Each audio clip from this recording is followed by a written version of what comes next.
মহিলাটা যাই করুক, সে চুরি করতে পারে, ডাকাতি করতে পারে, যাই করুক, কিন্তু কিছু পুরুষ মানুষ মাথায় টুপি দেওয়া, পাঞ্জাবি পরা, সে কিভাবে এই মহিলাটার গায়ে হাত দিয়ে তার বানতেছে বা কিভাবে হাত দিতেছে, আর এইভাবে ঠান্ডা পানি কিভাবে ঢালতেছে। আজকে যদি তাদের বোন হতে পারতো।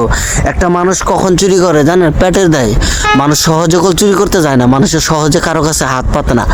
মানুষ যখন পেটে না কুলাইতে পারে তখন চুরি করতে যায়। আমাদের নবী কি বলছে? যে তার স্বভাব যদি চুরের হয় তাহলে তার হাত কেটে দাও। সে যদি পেটের দায়ে, খিদার যন্ত্রণায় যদি সে চুরি করে, তাহলে তার খাবার দাও। এটা বলছে আমাদের নবী। আমার নবী এটা বলে নাই যে তারা বাইন্দার ঠান্ডা পানি ঢালো। যে আমাদের মানুষ বাংলাদেশের কি বললাম, আর কিছু বলার নাই। ছোট্ট একটা ইস্যু পাইলে এটা যে কত বড় বানায়, আর সে দুষ করছে না করছে তা জানার কোনো ব্যাপার না।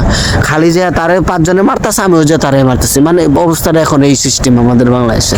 আল্লাহ হেদায়েত দান করুক সবাইকে।